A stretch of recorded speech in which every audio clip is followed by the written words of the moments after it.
On the 27th of June, 1942, with Europe burning from the Atlantic to the Volga, Pope Pius XII founded a bank. Deposits, transfers, accounts, a vault, inside a country of 110 acres, with no army, no navy, and no economy of its own. It is a strange moment to open a bank.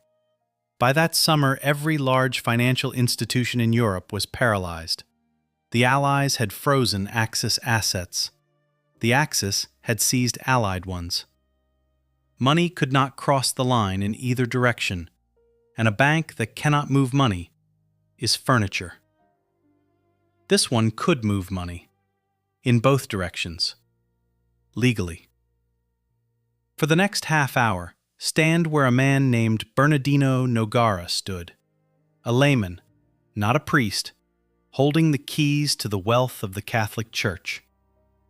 Because Nogara had spent 13 years learning what the Church actually owned, and he was about to find out that the most valuable thing on the list was not on the balance sheet at all. The institution we are talking about now holds billions. It has been at the center of a murdered banker, a collapsed Italian bank, and 4 separate attempts at reform by 4 separate popes. Everyone knows the scandals of the 1980s, but almost nobody asks where the thing came from. You would assume an institution like that was built slowly, in calm decades, by accountants. But the Vatican Bank was not built in peacetime. It was built in 1942, in the worst year of the worst war in history, by a pope who had spent the previous decade watching the money of European Catholics travel through territory controlled by men he could not stop. So the question of this film is not, was the pope good or evil? Better historians than me have spent 80 years on that, and the archives have only been fully open since 2020. The question is colder, and I think more useful.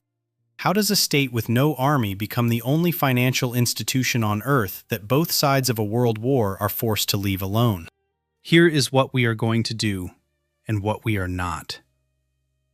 We are not going to speculate. We are going to trace 4 pieces of paper.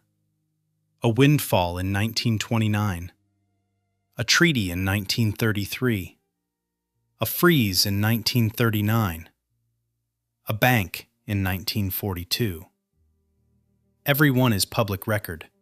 A signed agreement, a papal decree, a dated executive order. Nothing about them is hidden. That is precisely what makes them interesting. That is the documented half. But then we reach the part that is not settled. A British intelligence file, a Swiss holding company, and a treasury that went missing in 1945 and became a lawsuit in an American courtroom 54 years later. When we get there, I am going to tell you exactly what a court found and what it did not. That case never reached trial. No allegation in it was ever established. I am going to say that clearly, at the moment it matters, because a story this serious is worth telling accurately or not at all. And by the end, you will see that the most valuable asset in this entire story was never money. If you watched our film about the Knights Templar, you already know its name, and you are about to watch it come back after 800 years, wearing a suit. But it starts with a very awkward problem. In 1929, the Catholic Church suddenly became rich and had absolutely no idea what to do about it. For 59 years, the Pope had been what he himself called a prisoner. In 1870, the armies of the new Italian kingdom took Rome and swallowed the Papal States, territory popes had ruled for over 1,000 years. The papacy refused to recognize it. Not for a year or a decade, successive popes shut themselves inside the Vatican and would not set foot in Italy. The dispute had a name, the Roman question, and it ran 3 generations without resolution. Every chancellery in Europe assumed it would run for 3 generations more, but it ended in a single February, with a signature from a man the Church had every reason to distrust. Mussolini needed the legitimacy only the Church could give an Italian government. Pius XI needed the papacy to be something more than a grievance. The result was the Lateran Treaty. Italy recognized Vatican City as a sovereign state, and the papacy recognized the Kingdom of Italy. And attached to the treaty was a financial convention, the compensation for everything taken in 1870. 750 million lira in cash, 1 billion lira in Italian state bonds, paying 5%. Read that last part slowly. Not a gift of land, not a building, a cash payment and an interest-bearing bond portfolio handed to an institution whose entire moral tradition had spent 1,000 years arguing about whether interest was a sin at all. On paper, this was compensation for stolen land. In practice, it was a portfolio. Overnight, the Holy See became one of the largest single pools of investable capital in Italy, and it had nobody who knew what to do with it. The Vatican had cardinals, canon lawyers, diplomats, theologians, but it did not have a fund manager, because until that February it had never needed one. The obvious solution was to hand it to a cardinal. Every instinct of the institution pointed that way. But Pius XI did something the Church had almost never done with money on this scale. He gave the keys to a layman. Bernardino Nogara was 58, and he was not a theologian. Engineer by training, financier by career, the Ottoman Empire, mining, international banking, the technical committees that carved up post-war European finance. He had relatives in holy orders and was, by every account, a devout Catholic. But he was also, by every account, entirely unsentimental about money. And those two facts were about to be tested against each other. In 1929, Pius created a new body, the Special Administration of the Holy See, and put Nogara at the head of it, with authority over the Lateran money. And here the story reaches its first genuinely contested point, so let me mark it clearly. It is widely reported that Nogara accepted the job on one condition, that his investments would not be restricted by religious or doctrinal considerations. Some historians treat that as established, but others dispute it and note the sourcing is thinner than the retelling suggests. So I will not tell you it is a fact. I will tell you something better, because it does not depend on the story being true. Look at what the portfolio actually did. If the portfolio had been assembled by a theologian, you would expect farmland, bonds, and cautious property. That is not what it looks like. Under Nogara, Vatican money moved into Italgas, which lit and heated Italian cities, into the Banco di Roma and the Banco di Santo Spirito, and the Cassa di Risparmio di Roma, not as a depositor, but as an owner. Later, into Società Generale Immobiliare, a construction and property company that would grow into one of the largest real estate firms on earth, building across Italy and eventually in Mexico, in Canada, in Washington, D.C., and into places much harder to square with a catechism. Nogara has been credibly reported to have put church money into war industry, to have arranged lending to Mussolini's government before the invasion of Ethiopia in 1935, and to have invested in an Italian pharmaceutical firm making contraceptives, products the church formally condemned. Are those specific allegations proven? Several are disputed in their details, but the pattern is not. The Vatican's own reforms tell you so. In 2022, the Holy See formally banned its funds from investing in the arms industry, pornography, gambling, abortion, and contraception. Rules like that are not written in the abstract. You do not ban a thing you never did. So by the middle of the 1930s, something has quietly happened that nobody announced and no council debated. An institution that spent the Middle Ages building elaborate legal fictions to avoid touching interest is now a diversified industrial investor with board seats across Europe, run by a man who is not a priest answering to a pope inside a sovereign state that did not exist 10 years earlier. In our film on the Templars, we said the order's real innovation was never the letter of credit. It was the papal bull of 1139 that put them beyond the reach of every bishop and every king. Hold that thought. Because in 1929, the Church had just acquired something considerably more powerful than a papal bull. It had acquired a border.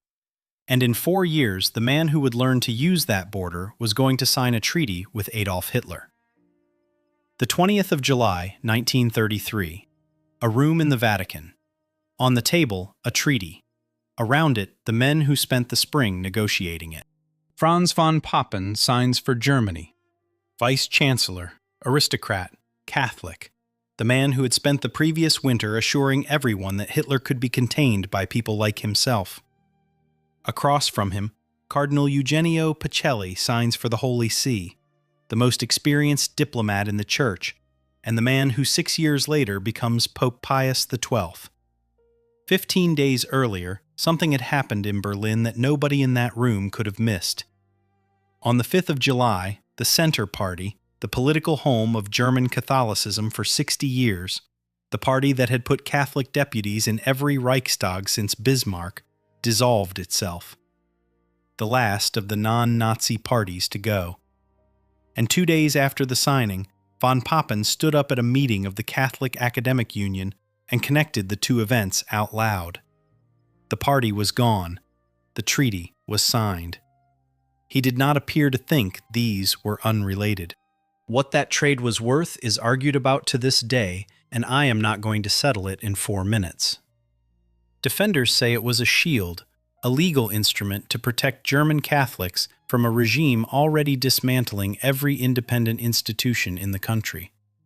Critics say it was the first major international recognition the Nazi government received, and that it came from the moral authority of Europe at the exact moment that authority mattered most. Both can be true at once. But notice that both arguments are about the same thing: prestige, recognition, silence. What almost nobody argues about is the clause in the text that went on doing quiet, mechanical work for the next 12 years. The Kirchensteuer, the church tax. Germany had, and still has, a system most of the English-speaking world finds strange. Not a collection plate, not a donation. Registered members of a recognized church pay a surcharge on their income tax, and the state collects it, then hands it to the church. A regime that dissolved the trade unions, the rival parties, and the free press could have ended that arrangement in an afternoon. It did not. The Concordat preserved the church's right to that tax, which means that after July 1933, through the Nuremberg laws, through Kristallnacht, through the invasion of Poland, the German state went on acting as the collection agency for the German Catholic Church. Strip away everything else and look at the shape of it. A religious institution's revenue is assessed, collected, and transferred by a government. That gives the government a lever it did not have before, and it gives the institution an income it cannot afford to lose. Neither side has to like the other for that to work. Neither has to trust the other. From that afternoon in July, they are simply entangled, legally, publicly, enforceably.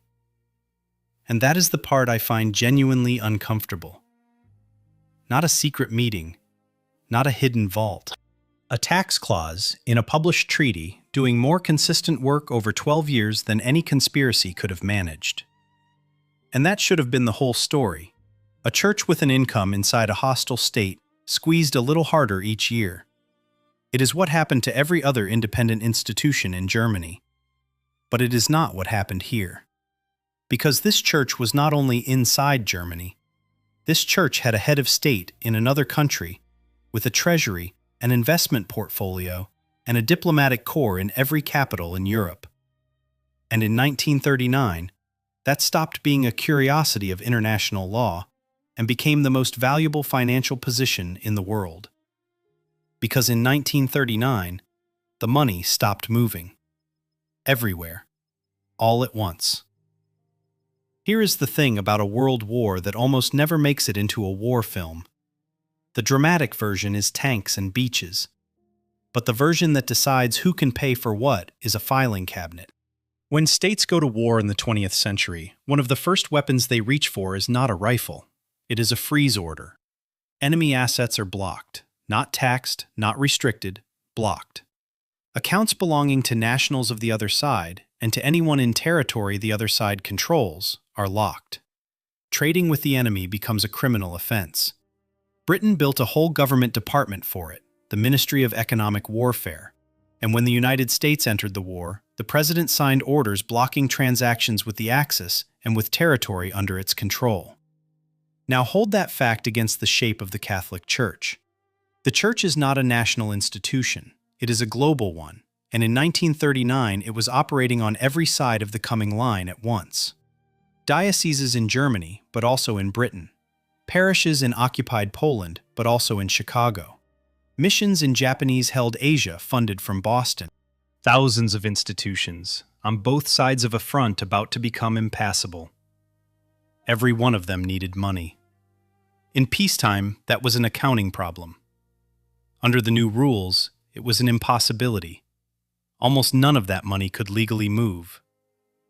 Unless, and this is the whole hinge of the century, it moved through a state that both sides recognized as neutral. Vatican City had exactly one strategic asset, and it was not a physical one. It was recognition. Italy had recognized its sovereignty in 1929. That recognition was accepted internationally. So in a war where every state on the continent was sorted into friend, enemy, or occupied, the Vatican fell into a category with almost nobody else in it. Independent, neutral, and, critically, trusted by the populations of both sides. The consequence of that is the sentence that this entire film exists to deliver. The Holy See became, in practice, the only European state able to conduct financial transactions with both the Allied and the Axis powers. Not because it was cleverer than anyone else, not because it had better bankers, though in Nogara it did. Every one of those advantages could have been matched by a competitor with enough money. This one could not be bought at all, because it was the one address on the continent that neither side had classified as the enemy. Put yourself back at Nogara's desk for a moment. You have spent 13 years turning a compensation payment into an industrial portfolio, and you have just watched every instrument you understand, transfers, settlements, correspondent accounts, become illegal across most of a continent. Everything you built is stranded. Everything except the one asset you did not buy. And on the 27th of June, 1942, with the war close to its darkest point, with Germany deep inside the Soviet Union and the outcome genuinely unknown, Pope Pius XII issued a decree. On its face, it was an act of housekeeping. In effect, it was the most valuable financial charter issued anywhere in the world that year. It established the Istituto per le Opere di Religione, the Institute for the Works of Religion. On paper, it was a reorganization. An older Vatican body, dating back to 1887, restructured and given a new charter.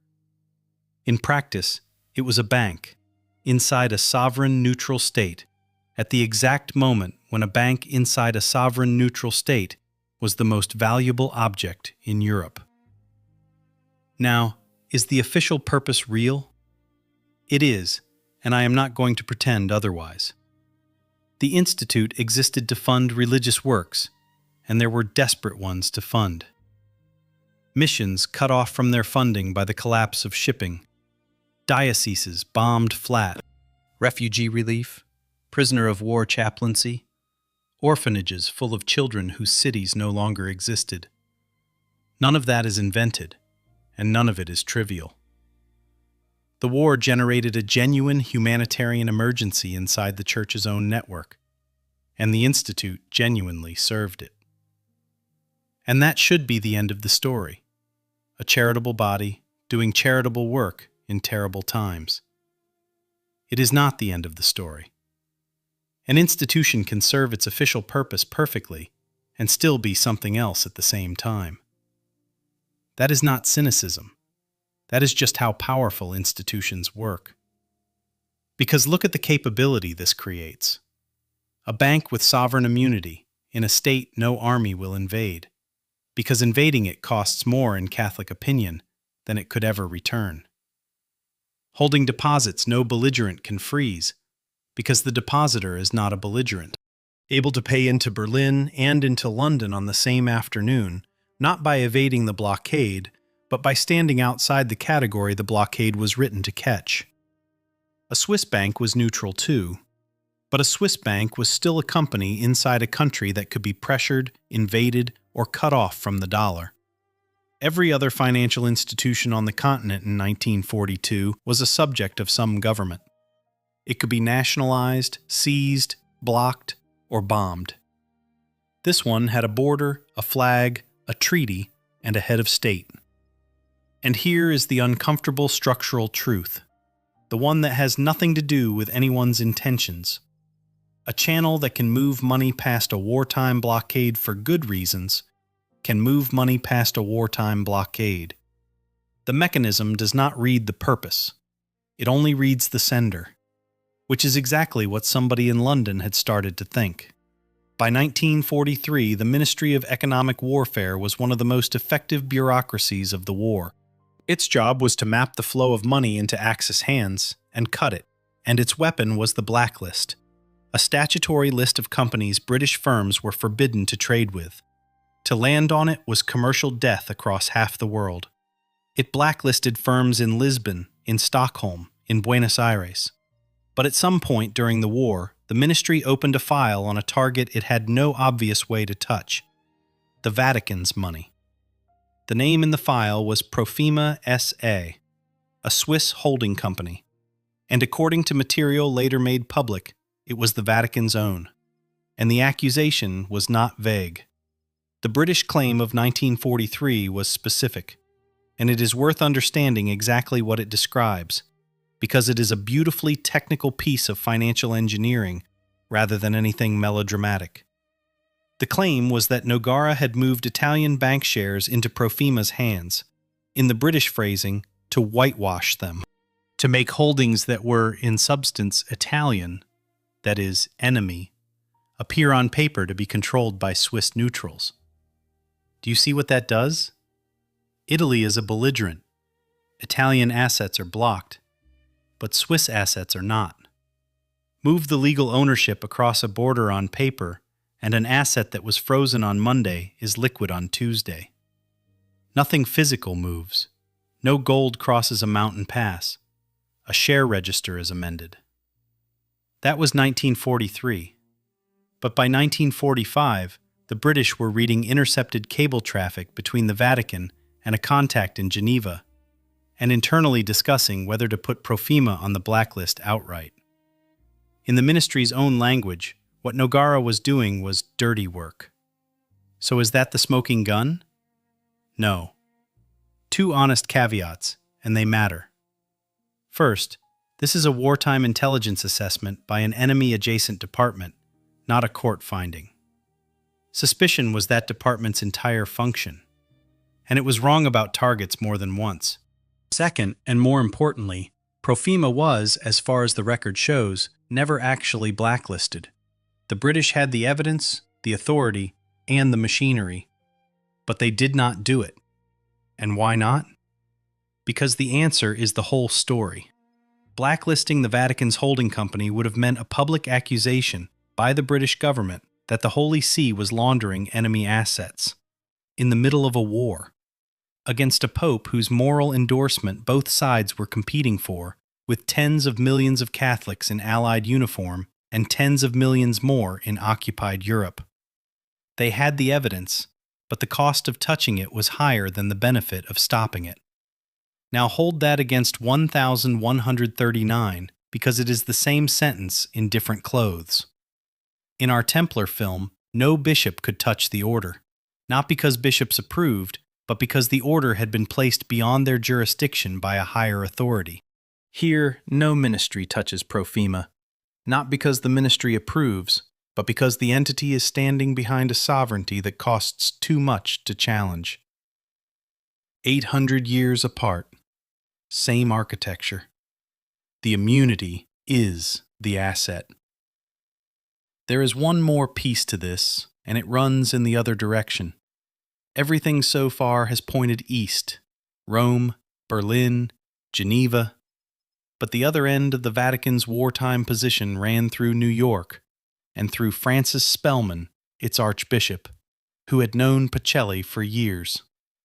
The American Church was by an enormous margin the wealthiest part of the global church, sitting inside the wealthiest and least damaged of the Allied powers. So the picture completes itself. Deposits and dollars in America, a holding structure in Switzerland, an investment portfolio in Italy, a tax stream in Germany collected by the German state, and at the center, a sovereign neutral bank founded in 1942 that could legally touch all of it. No other institution on earth had that map. Not a government, not a bank, not a company. Everything I have told you so far is documented. A treaty, a decree, a portfolio, a ministry file. It is on the record, and it is not seriously disputed in outline. What comes next is not. And this is where I have to slow down and be very careful with you, because it is the part of this story that is retold most often and verified least. In April 1941, Germany and Italy dismembered Yugoslavia and installed a puppet regime in Croatia, run by a fascist movement called the Ustaše, under Ante Pavelić. What the Ustaše did over the next 4 years is among the most savage episodes of the war in Europe. They ran their own extermination camps. They murdered Serbs, Jews, and Roma on a scale that shocked even German officers stationed there. Not a rumor, but a matter of German military correspondence. And they looted what the dead had owned: homes, businesses, valuables, gold. In May 1945, the regime collapsed. Pavelić fled. Most of what such regimes stole was recovered, catalogued, and fought over for decades in open court. But a substantial part of the Ustaše treasury simply went with him, and what happened to it has been argued about for 80 years without resolution. The allegation, and I want the word allegation to sit heavily here, is that some of that looted treasure was moved into Vatican-linked hands, hidden at the Pontifical Croatian College of St. Jerome in Rome, and from there moved into other Vatican property and into the Vatican Bank. In November 1999, the allegation became a lawsuit. Holocaust survivors and their descendants filed a class action in San Francisco, Alperin against Vatican Bank, against the Institute for the Works of Religion and the Franciscan Order, claiming they had accepted and laundered Ustaše loot. And it did not end quickly. It ran 12 years. Dismissed in 2003 as a political question, partly reinstated by the Ninth Circuit in 2005. The claims against the Vatican Bank, dismissed on sovereign immunity in 2007. The last claims, against the Franciscans, dismissed in March 2011. And here is the sentence I promised you at the start of this film. No part of that lawsuit ever reached trial. None of the plaintiff's allegations were ever established in court. It is tempting to read a dismissal as a finding of innocence. It is not one. The case did not fail because a judge examined the evidence and found the claims false. But it also did not succeed. It ended on jurisdiction, on the question of whether an American court could hear a case against a foreign sovereign at all. Which means the honest answer to, did looted Ustaše gold end up in the Vatican Bank, is not yes, and it is not no. It is, a court was asked, and the court did not answer, because it ruled it was not allowed to ask. I know that is less satisfying than a verdict, but I think it is the single most revealing fact in this entire episode, and I would rather give you the unsatisfying truth than a clean lie. Because look at what actually stopped that case. Not innocence, not proof, not even a shortage of documents. Sovereign immunity. The exact legal principle the Vatican acquired in 1929 from Mussolini in exchange for recognizing the Kingdom of Italy. The thing that made the money safe from Hitler and safe from the Allied blockade in 1942 also made it safe from a subpoena in San Francisco in 2007. That is not a coincidence. That is the product working as designed. So let me put the whole 800-year machine on the table at once, because you have now seen every part of it.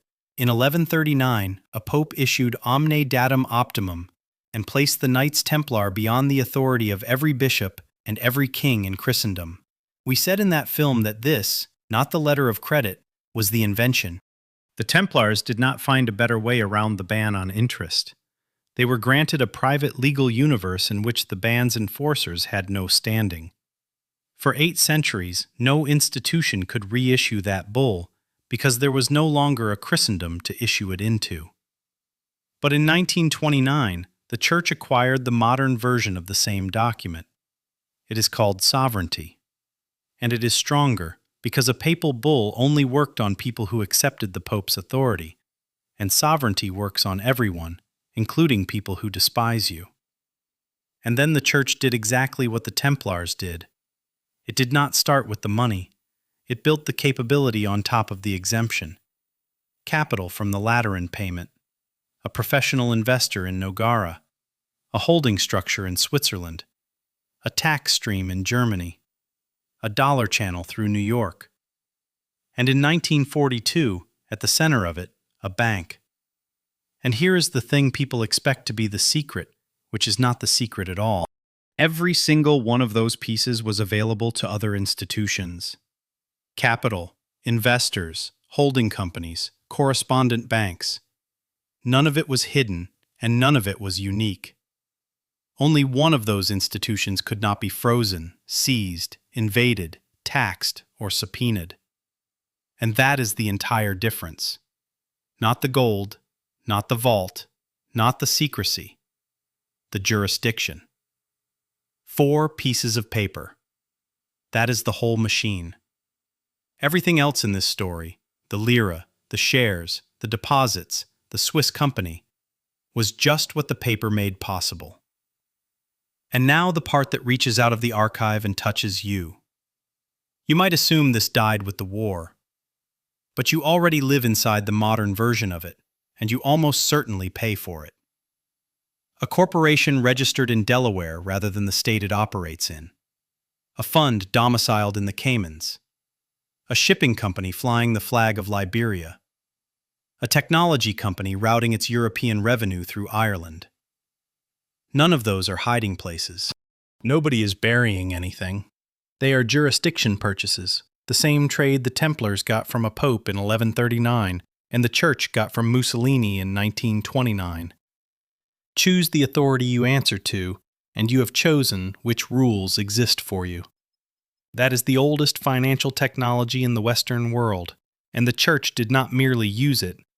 The Church invented it. Bernardino Nogara stepped down in 1954 and died 4 years later. Never ordained, never an officer of the Church, he gave no interviews and left no memoir of self-justification. What he left was a portfolio, and an institution that 7 decades later is still being reformed by popes who inherited it and never chose it. So, back to the desk where we started. June 1942. A continent on fire and a decree that creates a bank. The cheap version of this film ends by calling him a criminal, but I do not think, on the evidence, that he was creating a laundering machine. The relief needs were real, the missions were real, the war was real. But I also do not believe he could possibly have failed to understand what else he was building.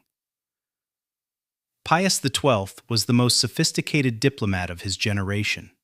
Nogara was one of the most sophisticated financiers in Italy. Men like that do not build a sovereign, unfreezable, immune financial channel in the middle of a world war by accident. And the strangest thing about all of it is what was never concealed. You expect a story like this to be built out of secrets, but almost none of it was hidden. The treaty was published, the decree was published, The portfolio was, eventually, visible. The one part that stayed dark because a court decided it could not look. Next time, we take the same 4 pieces of paper forward, out of the war and into the 1980s, into the collapse of an Italian bank. A body found hanging under a bridge in London. A man called God's banker, who died with his pockets full of stones. Everything you have just watched is the machinery that made that possible. But the question I want to leave with you is the one the court never answered. If an institution builds a channel for good reasons, and that channel is by design beyond anyone's power to inspect, is it still innocent when nobody can check? I have my own answer. I would rather hear yours. Tell me in the comments, and if you are the kind of person who needs to know how power actually works underneath the story everyone gets told, that is what this channel is for.